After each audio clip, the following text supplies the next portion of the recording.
Bonjour, alors aujourd'hui en temps de confinement où tout le monde reste chez soi, je me dis tiens pourquoi pas présenter un petit peu mon jardin, enfin si on peut appeler ça un jardin.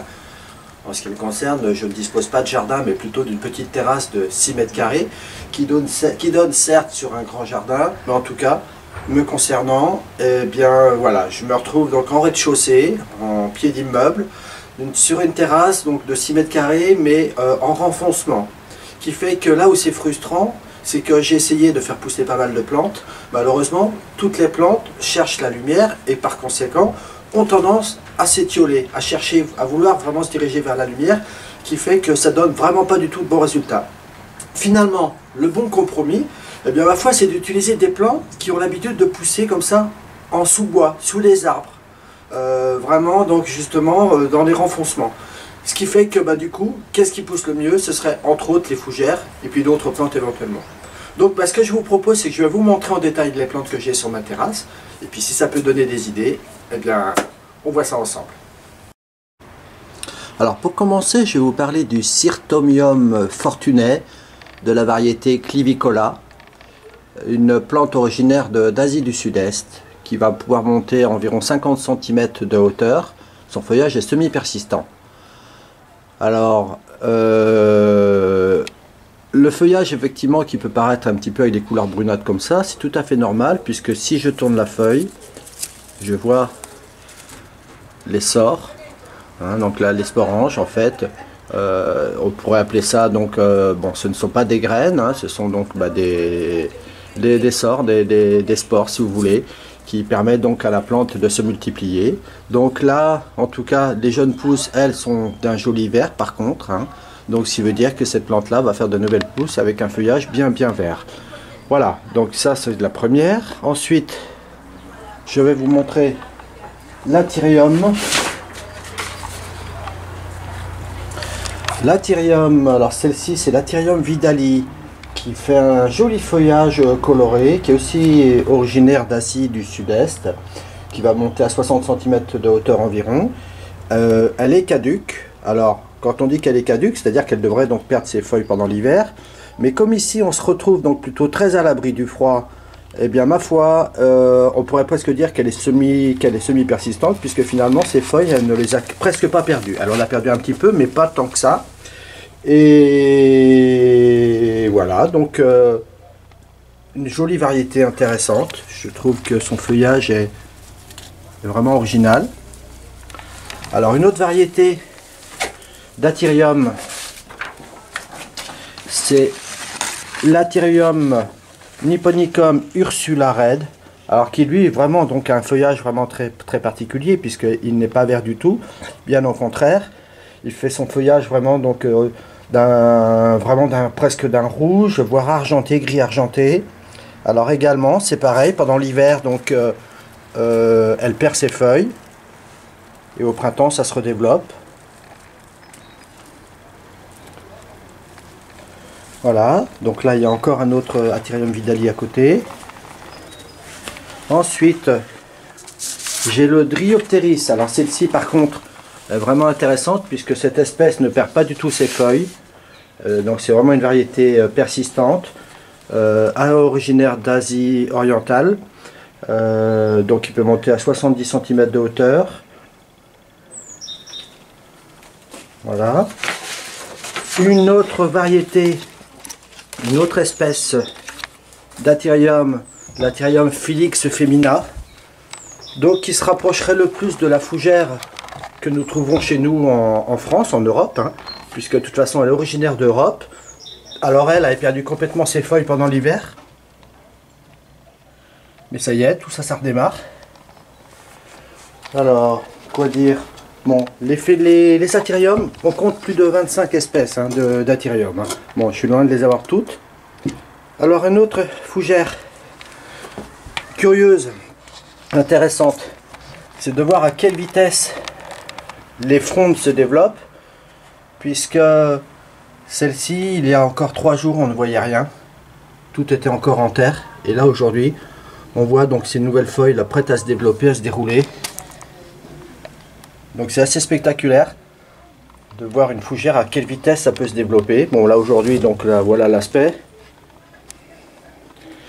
Enfin une autre espèce pas inintéressante de fougère, c'est le Coniogramme hemiensis, originaire de Chine. On l'appelle la fougère bambou. Ça n'a rien à voir avec les autres fougères, hein.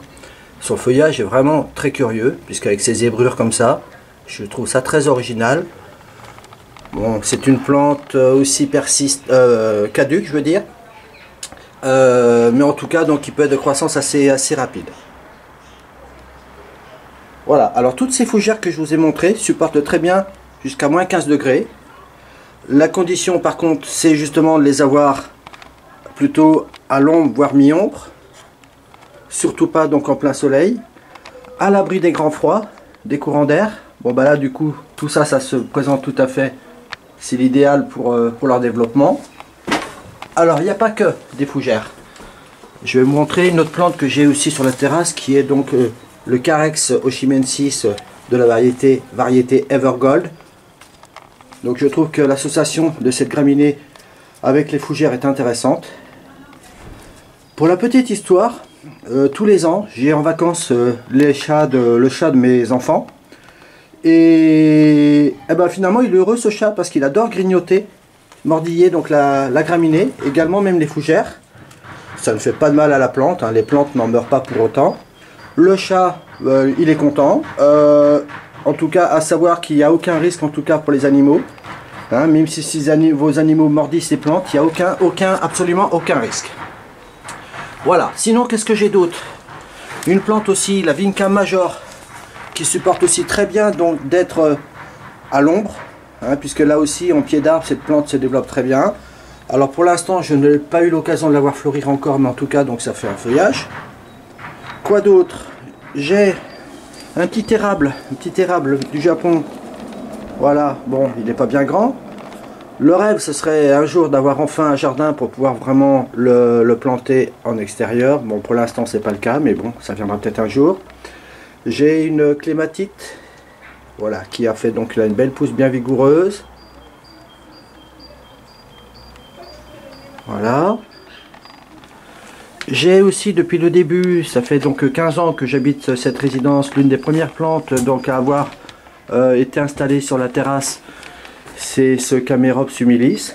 Alors lui, eh bien voilà, il est heureux parce que ça y est, ses feuilles ont atteint vraiment la hauteur de la haie, qui fait que là maintenant ses feuilles du haut disposent vraiment, bénéficient du maximum de lumière. Donc je pense que ce palmier va se développer maintenant de plus en plus rapidement. Quoi d'autre? Une curiosité, j'ai un brachychiton, c'est un arbre originaire d'Australie qui devrait perdre ses feuilles l'hiver, mais comme ici elle est vraiment dans une situation très abritée, la plante garde absolument toutes ses feuilles. À l'automne, elle devrait même prendre des couleurs un petit peu orangées avant de tomber, ce qui n'est pas le cas, puisque là, on va dire que j'obtiens quasiment une plante persistante. Ah oui, j'oubliais de vous présenter le jasmin. C'était donc le sujet d'un tuto il y a quelques mois, où on vous avait présenté un petit peu la culture du jasmin. Et bien voilà, le voilà déjà en fleurs pour cette année. Hein, donc ça nous promet encore donc un doux parfum sur la terrasse. Voilà. Alors j'en ai un là et j'en ai un autre donc voilà, en hauteur dans ma jardinière.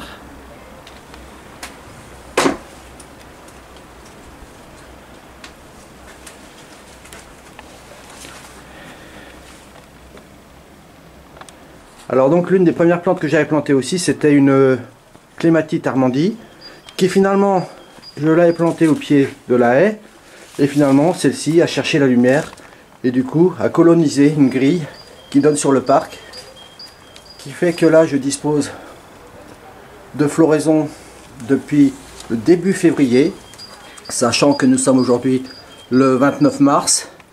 Donc on voit qu'on a vraiment une plante qui fleurit très longtemps. Et alors un parfum, je vous en cause pas, c'est vraiment un parfum très très puissant, en tout cas on en profite bien.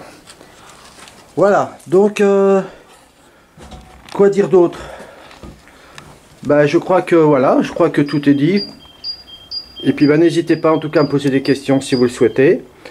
En tout cas, comme quoi vous voyez que même en ayant un petit espace, même en ayant justement un jardin, enfin une terrasse comme ça en renfoncement, rien n'est perdu. On arrive quand même à faire pousser quelque chose. Il suffit juste de savoir choisir les plantes qu'il faut. Et puis ben voilà, on se contente de ça. Voilà, bah écoutez, je vous dis à très bientôt dans une prochaine vidéo. Et prenez soin de vous. À bientôt.